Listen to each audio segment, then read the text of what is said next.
All right, good evening, everyone. We'll go ahead and get started. My name is Catherine. I'm a research librarian here at the Mount Prospect Public Library. I want to welcome you all to tonight's program, Landscaping with Native Plants. With that, I want to welcome our presenter for tonight's program, Peggy Simonsen. Peggy is a volunteer with Citizens for Conservation, as well as the chair of the Community Education Committee. Citizens for Conservation is a volunteer-based organization, a non-for-profit, dedicated to protecting and restoring the natural environment that once covered northeastern Illinois. They are based in Barrington, and they have a team of volunteers that help protect and restore, 732 acres of land across 14 preserves, and they also support regional restoration initiatives. So thank you so much, Peggy, for being here. Thank you all for coming, and I will now turn over to you. Thank you. I have my mic on. Is that working? Okay, great. I'm real pleased to be here with you folks tonight. I'd like to start by finding out who's here. How many of you are gardeners?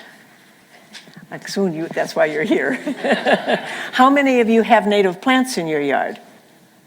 How many of you don't know whether they're native plants or not? That's good. Our focus at Citizens for Conservation is strictly on restoring the land that was here before it all got settled and damaged and so forth. We're headquartered in Barrington. We work in the greater Barrington area. A few years ago, we created an organization called the Barrington Greenway Initiative, so we're collaborating with both the Lake County and the Cook County Forest Preserves to make sure that, we're. For example, we have a lot of extra seed. They need the seed, so we share the seed with them, and they share some workers with us, and we have a good collaborative process going. My focus here tonight is to talk specifically about native plants, and specifically the native plants that are good for landscaping. We have, Citizens for Conservation has, as Catherine mentioned, 32 preserves, the largest of which is 157 acres in the North Barrington area. With those, some of them are prairies, and there's some prairie plants, that get to be 6 feet tall, and they're gorgeous in a prairie, but they're not so good in a front yard. So I won't be talking about those so much as I will be about the ones that will work for landscaping specifically. And that's my kind of passion. I have about 200 species of native plants in my yard in Palatine. I have an acre of land sort of not too far from Deer Grove Forest Preserve, so I have some of the remnant, oaks and hickories and some of the big trees. And by getting rid of some of my lawn, I've encouraged some of the plants that were in the ground that were, the seeds were there. When we moved in, there was a little hillside that was solid buckthorn. It was just awful with junk underneath. We cleared that out and left it cleared, and a couple of years later, all the things that have been hiding in the ground all those years started coming up because they just were waiting to get some sun on them and get away from the poison that the buckthorn causes to the soil. So I'll get started with my program. I told Catherine I'm okay with questions unless it's kind of a long topic, and we'll put that to the end, but if it's just asking about something that I've said, I'm fine with having interruptions. Where's my pointer here?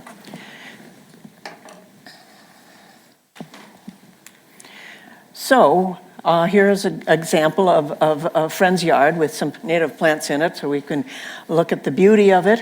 But I'm also going to start with about what is a native plant? How do you know what's the difference between that and a cultivar? Native plants are those that evolved here in this ecosystem.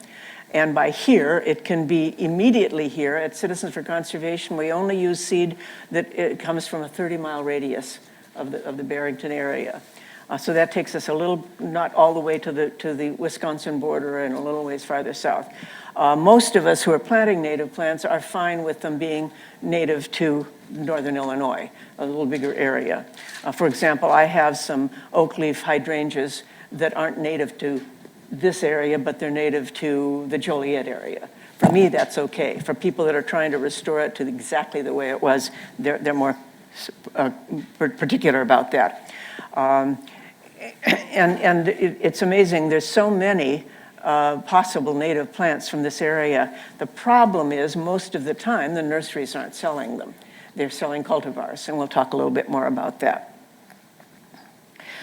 Why there's a value in the native plants. Oh, I have a pointer on here if I can figure out which one it is. Oh, that's not good. Anyway, on the very, very far left side there, that tiny little space, that's your turf grass, where it's just a few inches below the surface. And it's pretty solid, so not much gets through it. Oh, I did the wrong one. Okay. So we're talking about that. Whereas all the native plants have roots, some really long roots. This lead plant is a lovely little plant. Look at its root, and what, 5-6 times its height. Some of these are the prairie plants I was talking about. There's a, which ones are they? The compass plant here has that kind of a, but it's also 6 feet tall, so you're not going to have that probably not going to have that one in your yard, unless you have a whole area you're able to turn into prairie. So the value of these deep roots is, first of all, it aerates it. So that, the solid grass doesn't get much underneath it. Not much lives in the grass, except maybe grubs. And then you're putting herbicide on it, or pesticide to kill them. And the robins want to eat those herbicides, but you're getting them away from them. With the native plants, you're also sequestering a lot more carbon in the soil. So we're contributing to helping reduce a little bit of climate change. The trees do the most, but these are absorbing that as well.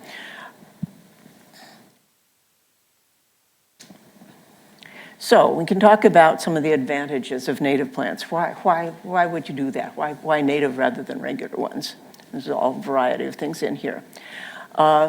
Most of the time, native plants don't require watering. This is in the Lurie Gardens in Chicago, and nobody's out there with a hose or with sprinklers on it. It's just depending on it. It was planted by Piet Olduff, who's from the Netherlands, a landscaper that works specifically with native plants. And he knows American native plants because they're different, obviously, in there. So last summer, when we had that really bad drought, I was watering my rain garden, because those are plants that want their feet wet, and they wouldn't have survived if I didn't do it. But most of the time, when you put them in the ground, they evolved here. They evolved before people had hoses and watering systems. So they are typically good for the kind of climate we have. They not only do not require fertilizer, you don't want to fertilize native plants, because then that causes them to grow in a way that they aren't naturally growing. They get to their site, if they've got the good soil and in the right position that they're supposed to be in, they're going to do fine. If you fertilize a native plant, sometimes it gets tall and leggy or something that you don't want it to be. You're buying it or you're planting it for its value, and so you're avoiding having to use fertilizer. And absolutely don't want to put pesticides. One of the values of native plants is they acquire pollinators. And if you put pesticides on them, you're going to kill them off. So there are a number of insects that have evolved with the plants. You know about milkweed supporting monarch butterflies. They've evolved together. And if you're going to put pesticides on them, you might kill some bad stuff, but you're going to kill the good stuff too. So we just don't do that. For example, here's, I don't know if you can see it in the middle there, the bee. Come on. Anyway, why am I not getting that right? It's not working. You'll get the good visitors, the bees, the bumblebees particularly.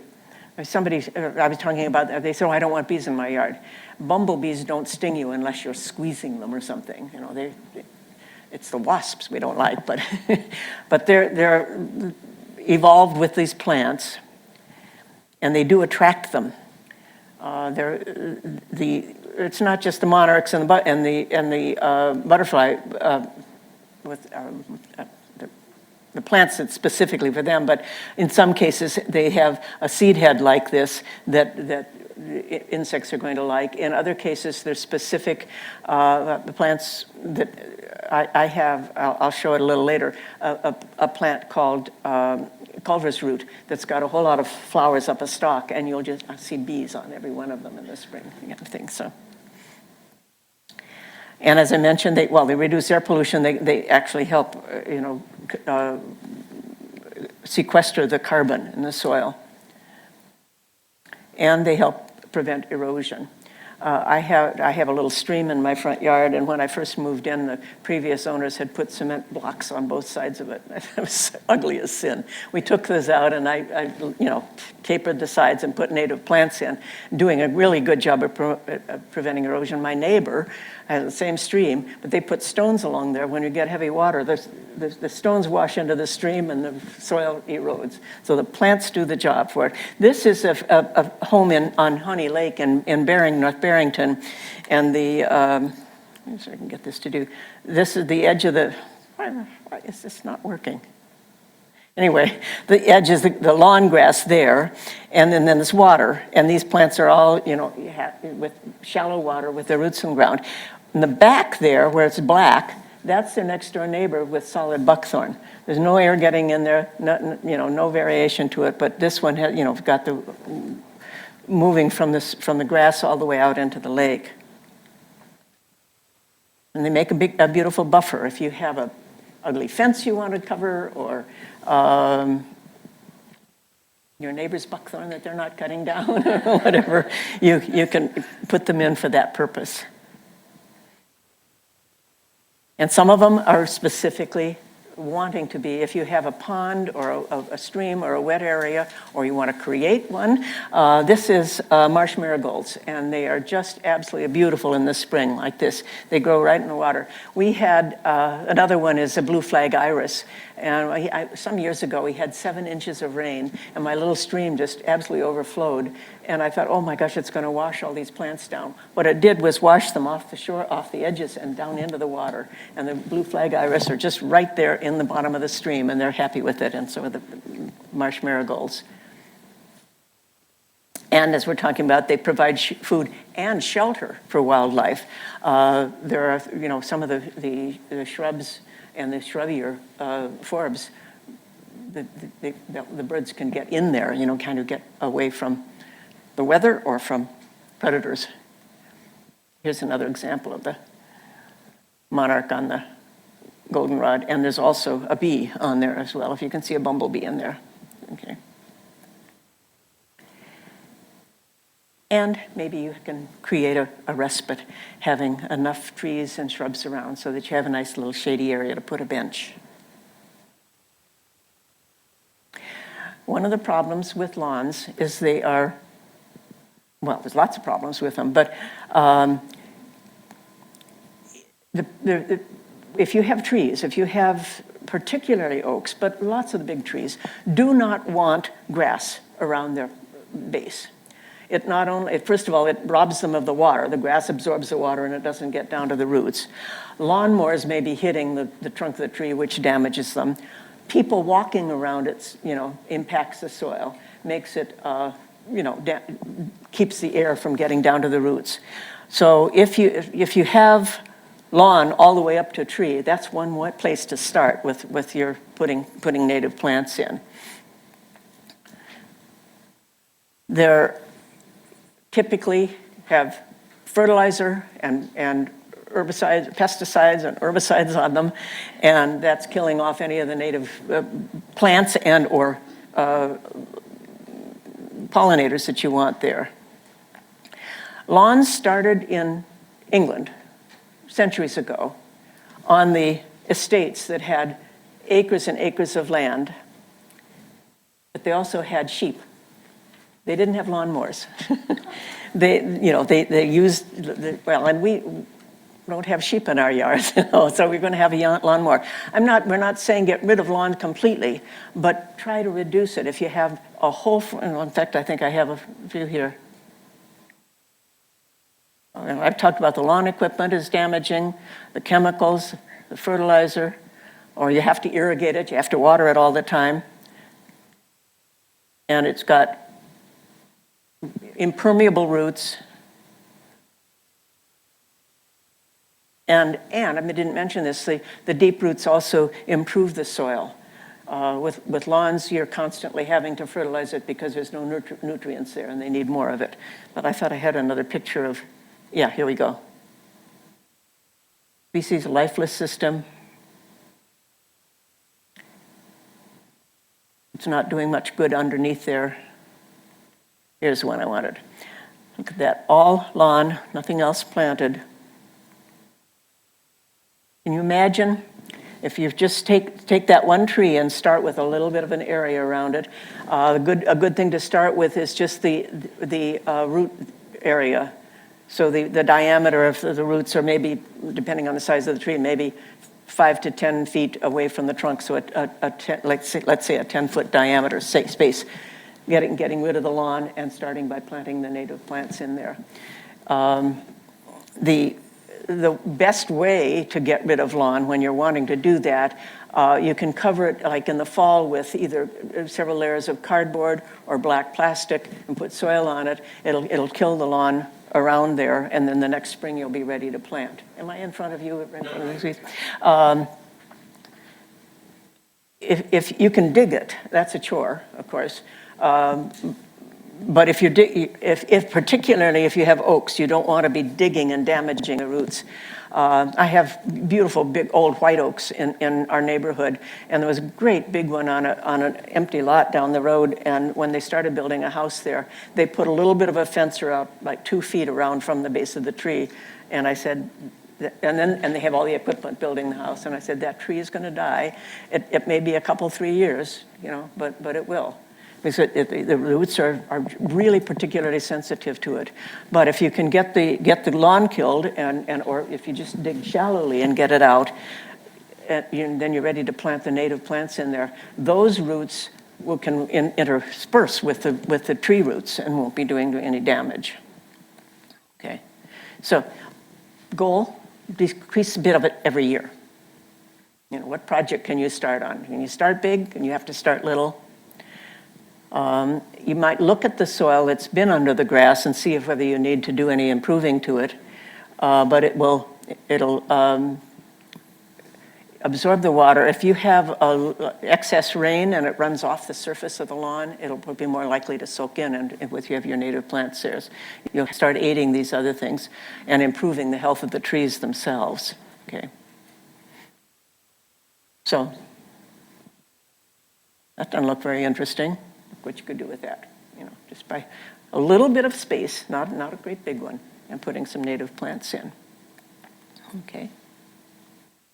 So now I'm going to spend some time. Oh, yes. Sorry, I have a question real quick. So say if one had a lawn service because had an excessive amount of weeds, various amount of weeds. In the lawn? Yes, like everywhere. What's a suggestion of something to use outside of a service to help with the weeds? Okay. Because they tell you not to pull them because it's just going to go back. And Yeah. So the question for those of you who didn't hear is what can you do instead of using a lawn service that's doing all the things I'm saying not to do? Yes. Yeah. Well, if you can find a gardener that can come in. I have a lawn service, but I've had the same people for a number of years, and I've had to teach them. I mean, they had this enormous riding lawnmower that was digging up things, and that had to get that. Can you use a smaller lawnmower? But years ago, when I was still working, I had a service, and I came home one day, and they had herbicided the lawn, and I don't know if it was intentional or accident, but they killed all my native plants all the way around the edges. And when I complained, the owner said, "Oh, just go out and buy some, we'll replace them." I said, "I can't buy mature native plants in August, to replace them." So I got rid of them, and I have a service that I knew the owner, and he said to his workers, "Mrs. Simonsen has a difficult yard to work in." It isn't. It's really simpler because the lawn, they cut the lawn. I don't allow them to herbicide or pest or put any fertilize or herbicide it. If I get dandelions, I go out and spray each dandelion separately.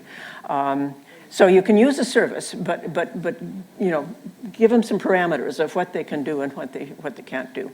What do you use? Pardon me? You go out and spray your dandelions? What do you?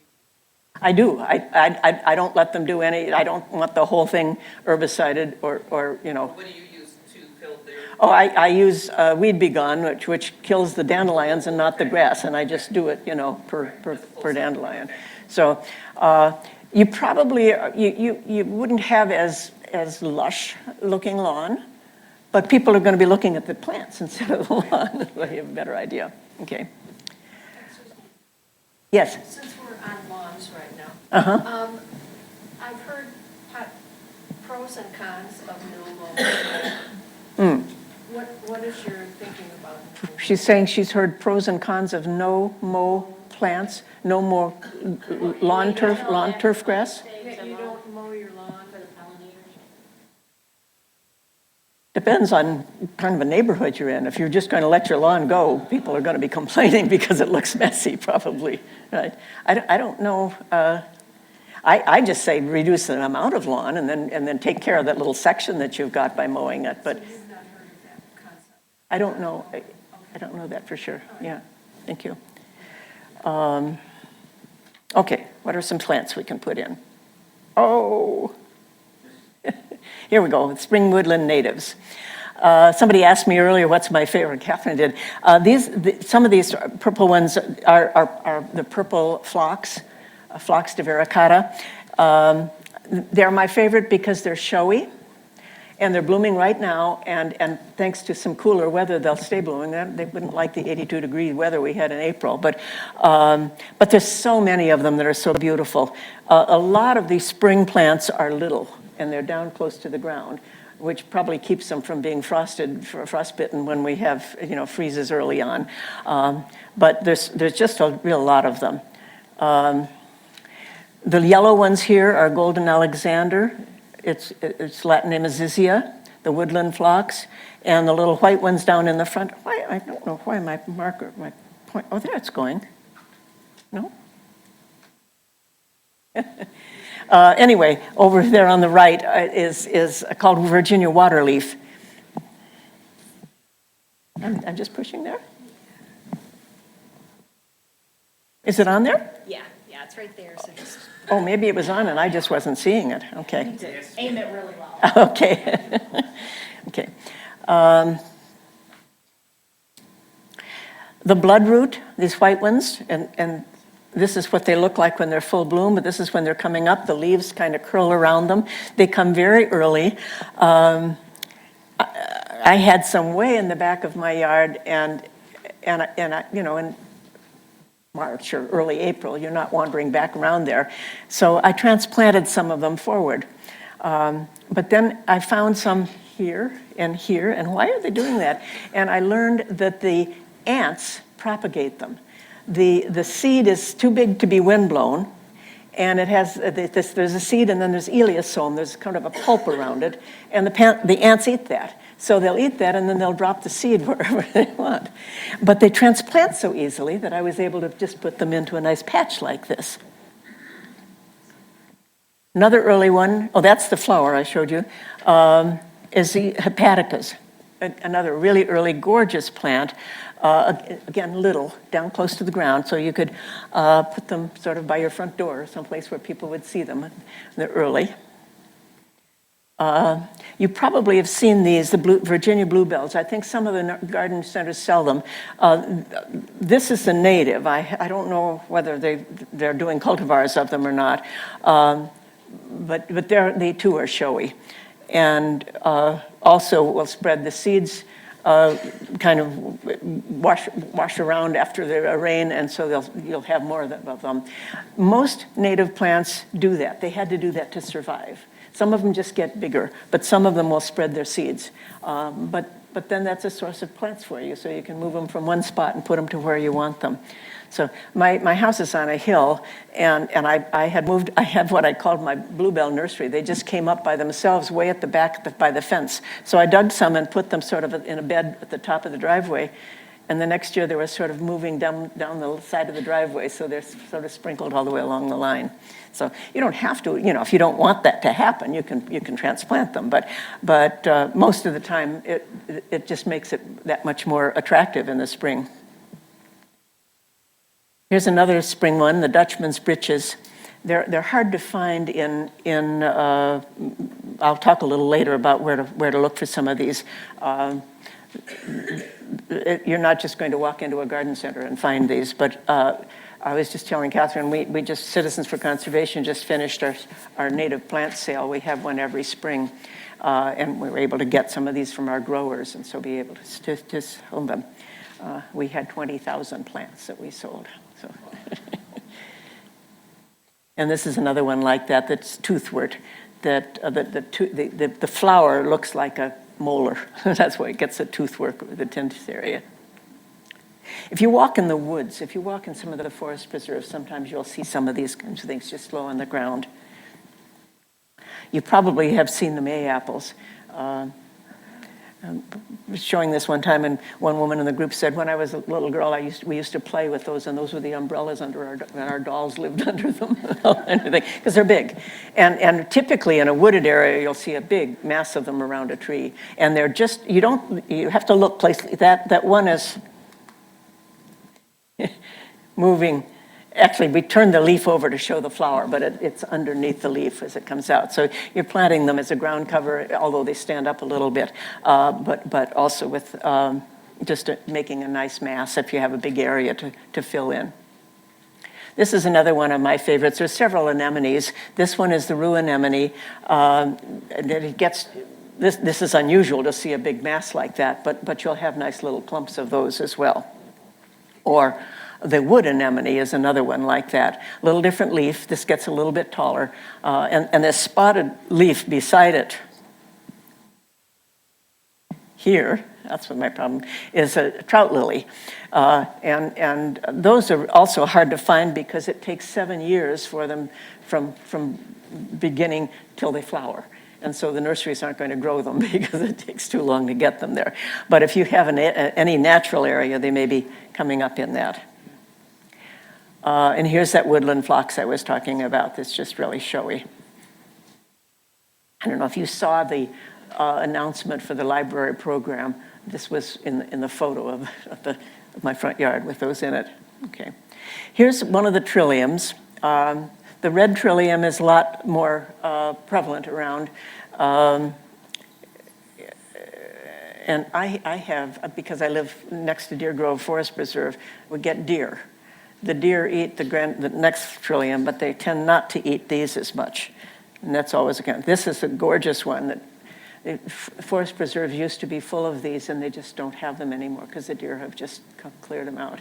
The only place I see them, the people that work in the forest preserve as volunteers, restoration volunteers, have created what they call a deer exclosure. So they have an area of maybe about half an acre or so fenced off, and these are growing in there, but they can't grow on the outside because the deer will chew them down.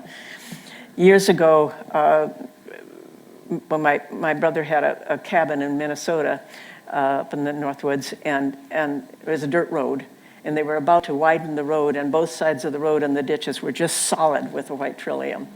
And so my mother was alive, and she was a botanist, and she taught my husband how to dig them because the corm goes way down.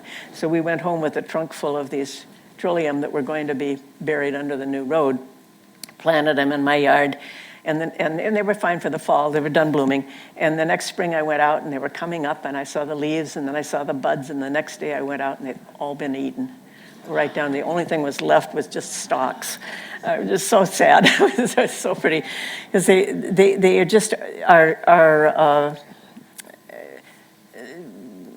our deer population has gotten so out of line that people said, yeah, well, the deer were here before people, but the forest preserve zoologists say they think there were about 8 deer per square mile before this area was settled, and now there are 80. And that's the volume of damage that we have happening, unfortunately. Here's another one of the trillium. These are a little rarer to find, but just really interesting plants. And the wild geranium. Now, these are one that you might be able to find at garden centers. The look for Geranium maculatum. That would, in fact, there's another clue when you're shopping or looking for them. If there's three words after it, it's a cultivar. If it's Geranium maculatum, gold, purple glow, or something like that, that's a copyrighted name for a cultivar. And so you don't have to know how to pronounce the Latin names, but look for them when you're shopping. But this is an easy one to grow. It's behaved. It will sprinkle around a little bit. It's blooming right now. Another lavender one, like the phlox. So that would be, and there's lots of geraniums out there, but this is the specific one that's a native. And then there's the Solomon seal. There's several different species of those. They make an interesting kind of a bend in the. This one species has the berries underneath the leaves. The leaves are there and the berries are hanging that are purple. And another species has the berries on the end that are red. And those are a little showier. So they're both neat ones to have. So you're not necessarily just having flowers.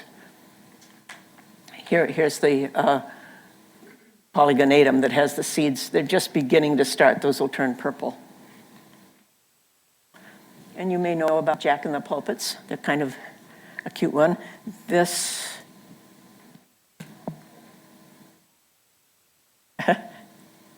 can't get it, is the Jack in the middle picture there. It's on. There it is, right there. And under the pulpit, there's a little statement in here that's considering the Jack. They usually are small. They can get a little bit taller, and they are conservative. They're not going to move around too much in your yard, so they make a nice specimen plant if you can get them. And here's another showy one, the bellwort, it's called, also called marybells, but the uvularia, the yellow flowers hanging down, very nice native plant for your yard. And the columbine. This is another one that, like the geranium, that you're likely to be able to find. This is a native. There are other columbines that, for example, there's the big purple columbine is a nice plant. It's a native to Colorado. It's just not native here. So it's, still a showy plant to have. But this is the one that, and it grows easily. You don't have to have a green thumb to grow these. They're good. This is another one that, like the phlox, it gets showy. Jacob's ladder. The little the flowers are. This isn't very distinctive with it, but they stay a little clump. About 6 inches high or something. This is an unusual mass of them, but they make a good landscape plant. And the celandine poppy.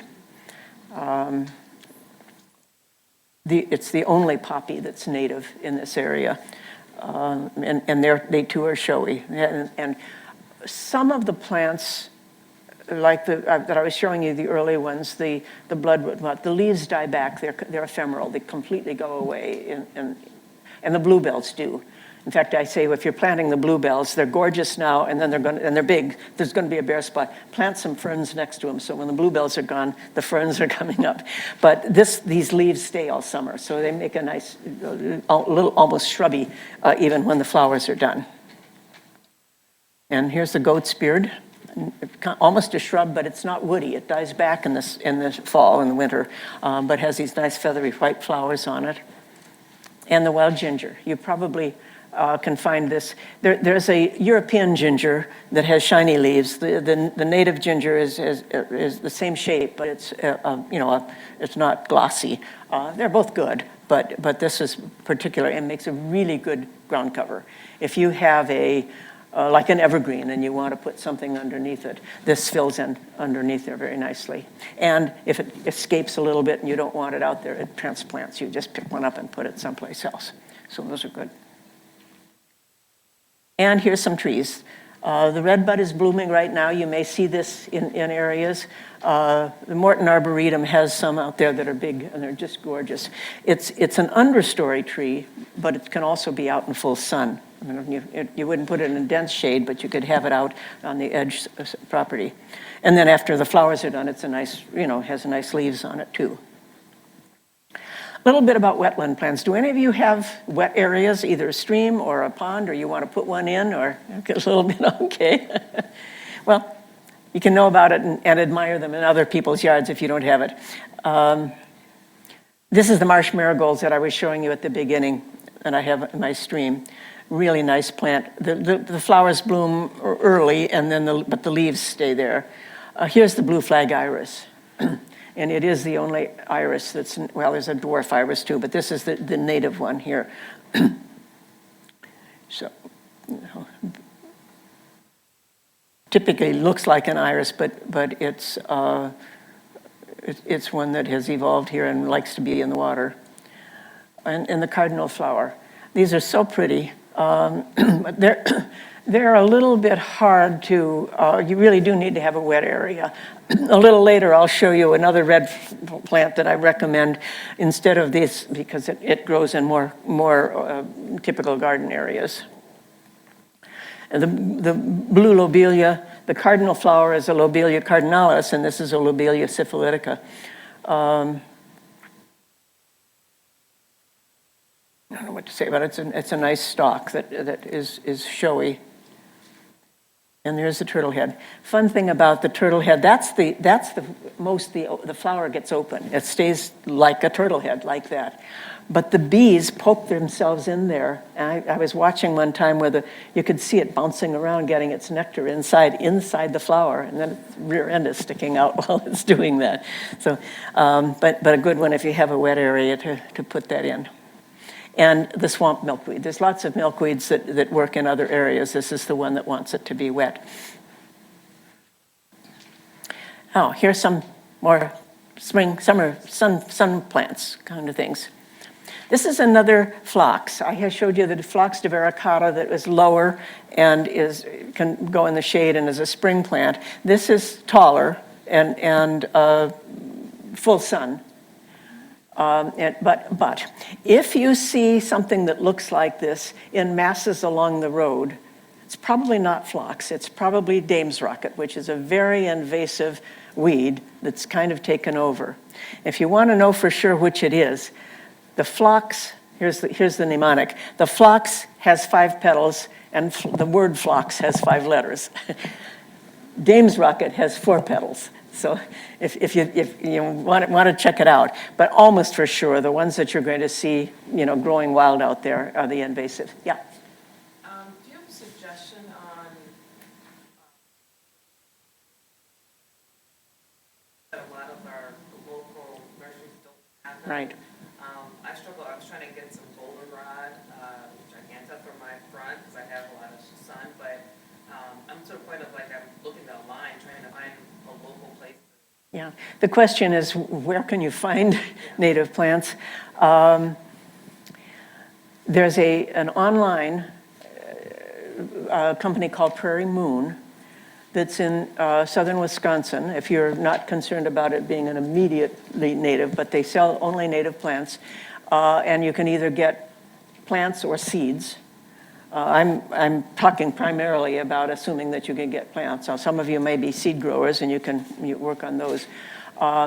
Another resource, Midwest Ground Covers, is a nursery in St. Charles that has a division called Midwest Natives. And on their website, they have a list of the nurseries that sell their plants. Most of them are west suburban. There's not one in Arlington Heights or Prospect, unfortunately. But if you can, want a little bit of a trip, you can get them. And they have wonderful plants. They have a lot of these that I'm talking about because they have experts that grow them and know what they're doing. And they've separated the native nursery from the rest of their plants so that you can get them. Midwest Ground Covers. And then on their website, it would be midwestgroundcovers.org, and then on their site, look for Midwest Natives specifically for these. Okay. Yeah.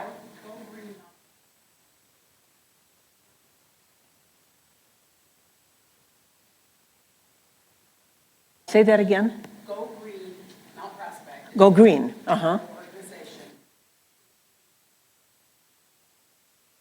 How would people found out about that? Mount Prospect Historical Society. Did you all hear that? Did you So hear? it was Yeah. Go Green Mount Prospect, which is like a local, I think, nonprofit organization. They are doing a native plant sale May 30th. May And 30th. Go Green Mount Prospect has a website, so if you just Google them, it is probably on there. Well, that's good to know, yeah. There are some I have discovered, Lake County also. Lake County Forest Preserves has a native plant sale that should be coming up next weekend or the next couple of weekends, yes. I was in Pesci, and they have a whole section of native plants, now whether or not they're native to this area or they're further out, I really can't answer that. But Yeah, Blurby's also. she said Pesci's Pesci's in this place. in Des Plaines. That's good to know. Yeah, they're getting, some of them are recognizing that there are more of us that want to buy them and are starting to move in that direction. But just again, in the past, there have been nurseries that have them, but they're mixed in with the cultivars. And so you really need to look at the label and make sure that it's got the Latin name, Phlox maculata. There'll be lots of phloxes, but they're not necessarily native. So, yeah, and it's good to know that there are, this is the time, this spring is the time when the native plant sales are happening. Citizens for Conservation sale was just last weekend, and it's a little bit early, but that way, people are getting them and getting them in the ground. We sold 20,000 plants. Here's another cute one, the shooting star, that is really, a distinct flower and an attractive one to put in. It stays little. That was a Virginia waterleaf that I was talking about earlier. This is pretty aggressive, so you don't use this as a specimen plant. I have it back by my shed at the back, and it's just filled in around it, so I don't have to, actually gardening there. It just fills it in. But it has this nice flower on it, and then the leaves just stay as a ground cover the rest of the season. And there's harebells. You may have seen these. I wanted to tell you a story about plants that have become cultivars. A few years ago, Botanic Garden made a cultivar of purple coneflower, which is a native. But they bred it to be yellow. Now, I don't know why you'd want a yellow purple coneflower. There's lots of yellow composites out there, but they did.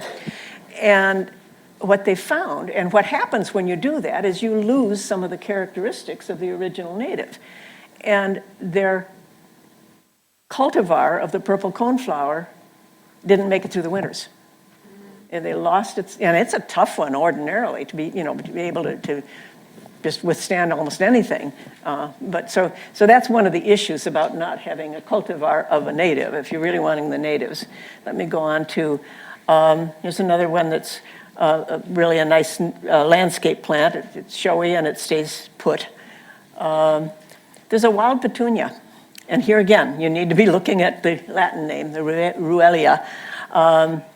It comes a little later. It's more likely to be blooming in June. But it is, and I don't know if it looks like a regular, I'm not a fan of regular petunias, but these are nice little plants, and they spread. They're a nice little ground covery kind of thing. And the wild, here again, there's hyacinths, but this one is the native hyacinth. Beautiful stalks. Prairie smoke is probably one you've heard about. I think it's now the state flower of Illinois. When Everett Dirksen, some of you remember that, was a fan of I don't know, zinnias or something that he wanted to have be state flower, and somebody made an effort to get this one. This is why it's called prairie smoke, because when it goes to seed, it's got these little flowery, feathery leaves. The flower itself is a little pink one. It's really cute, but it's a good landscape plant because it stays in nice little clumps. Here's another one. There's other spiderworts. Years ago, I made the mistake of buying one without making sure that it wasn't a cultivar. I mean, it looked like this, but the first year it was purple, and the next year it became fuchsia. whatever was bred into it, it lost. So, pay attention. This one's rare, but a beautiful plant. Sometimes you'll see these in the woods. They're just gorgeous. But if you can find it, that's a good one to have. Here's the one I said that it can take the place of cardinal flower, because this grows full sun or part shade, but it can grow in just a regular garden bed rather than having to be wet like the cardinal flower. And it's longer lived. The cardinal flower is a perennial. Oh, they're all perennials, but it doesn't seem to last more than about 2 or 3 years, whereas this will just get bigger and last and spread a little bit. So, and it looks pretty much the same. So it's an easier one to grow as a gardener. This is the only native clematis vine, the virgin's bower. And it needs a trellis. It grows like a vine does. But it could be, once in a while you can see it out, somebody will have it over the fence or a trellis out. And it gets just volumes of white flowers on it. The sunnier, the better. It'll do okay in some shade, but it won't be quite as full of flowers. And some more prairie plants. This is the combination of the purple coneflower in the middle. You can see here. There. And the black-eyed Susans. There's brown-eyed Susans and black-eyed Susans, and both are good.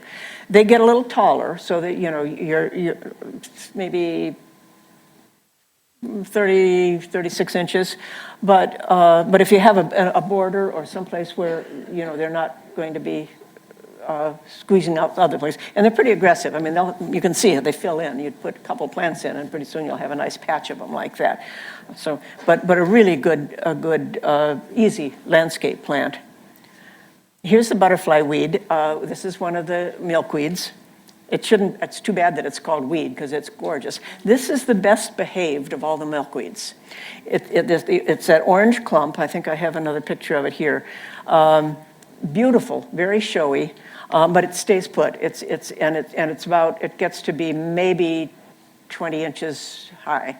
So if you're going to put one milkweed in, or a couple of them, I recommend you get this one. Some of the other milkweeds, the common milkweed, for example, gets to be really tall and drops over and whatnot. It's great in a field. It's not so good for landscaping.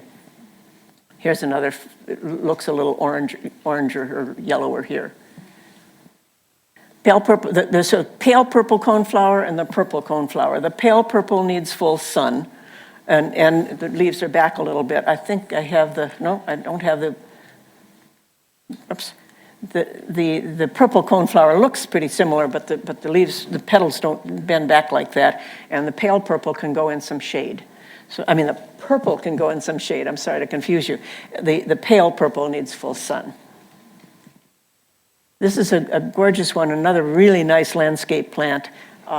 There's several gentians, and in the wild, in the prairies, sometimes you can see some of the rarer ones. This is the one that's most likely to be available for gardens. It's called the bottle gentian because that's about how much it opens up. It stays closed like that, but it's such a beautiful color. And it's little. It'll get to be a little bit of a clump, but it's not maybe a foot tall max. And here's the cream gentian, sort of the same family, but different color. So they go nicely together. And then here's some of the goldenrods. The stiff, if you see a field that's just solid with goldenrods and it's high, that's probably the Canada goldenrod, which is weedy. It is a native. It's called Canada, but it is a native. But we try to get rid of it. We don't plant it. Whereas some of these other ones, the stiff goldenrod is really showy, and it's much better behaved. But these get to be maybe 3 feet tall. So again, they're not going to be out in front. They'll be at the back if you have a bed, or around the edges. And the elm leaf goldenrod is one of the goldenrods that does the best one of the ones that does the best in the shade. But it's pretty aggressive. So again, if you have an area you want to fill in, but if you put one plant in, it won't be just one plant in a couple of years. You'll have a whole spread. So it depends on your situation. If you're wanting to fill in, yeah. Because you don't know.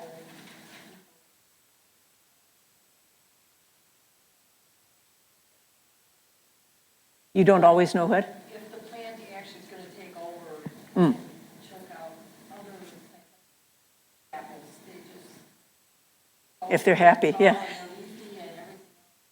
Yeah, well, that's why I'm trying to tell you that about which ones are you know, more as I call them, behaved.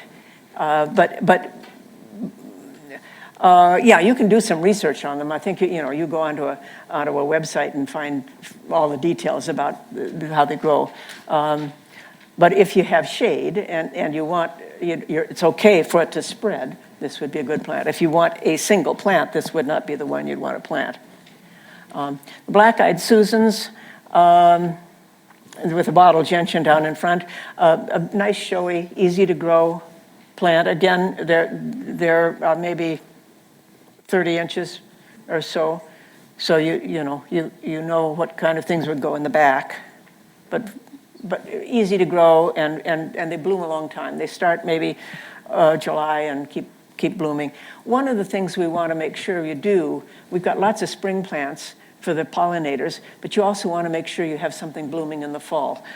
You know, the monarchs need to migrate, before they migrate, need to get their nectar, and so many things aren't blooming anymore. So these, think of what else do I have? The asters, lots of the asters are blooming in the fall, and they'll serve for that as well. Here's a unique one, the Filipendula, the queen of the prairie, very showy.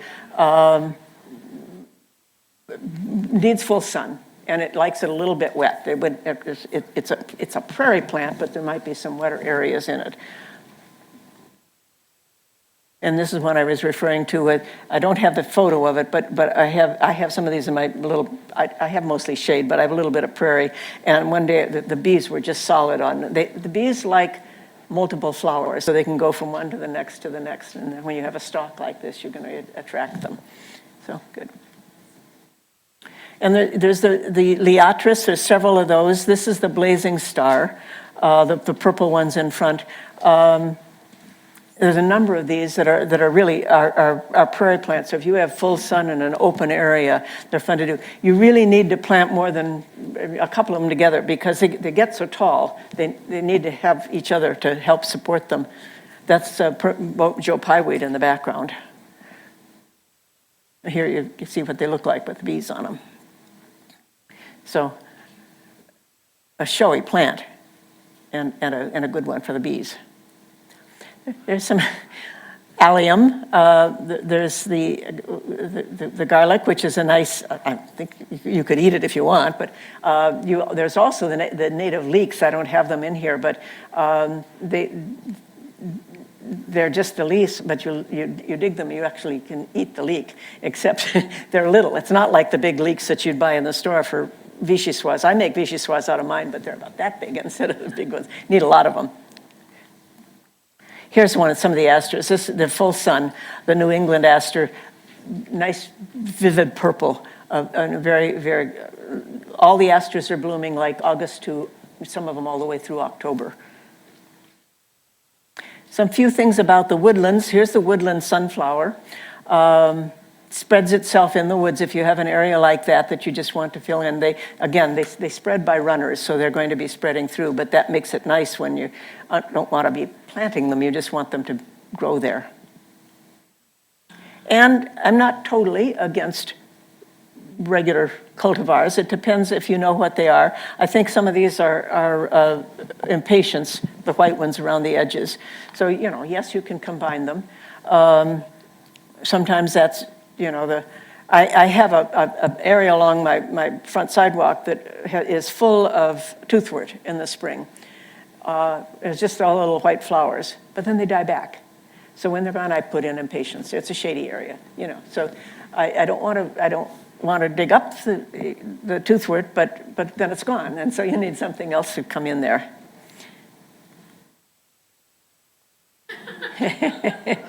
And we need to keep our cats inside, unfortunately.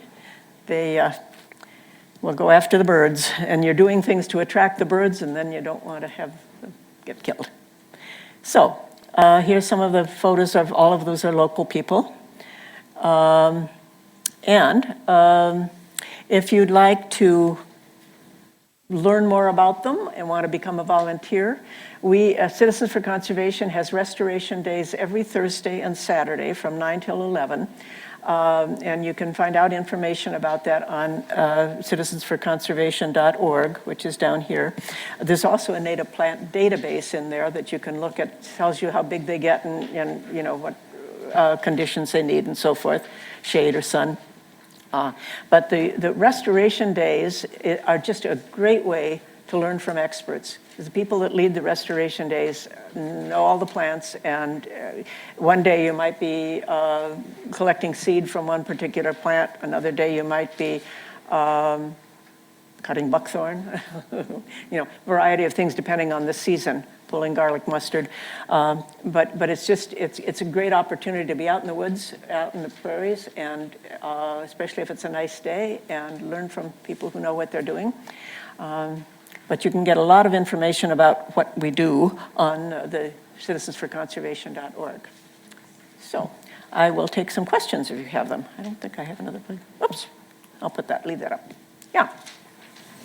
Well, if you consider Creeping Charlie and wild violets native, I want to start a wild garden like behind my garage, and these, it's just terrible. It's just taken over. So the only alternative for me would be, I can't get Agent Orange and Menards, I have to go with Roundup. Hit it with the Roundup.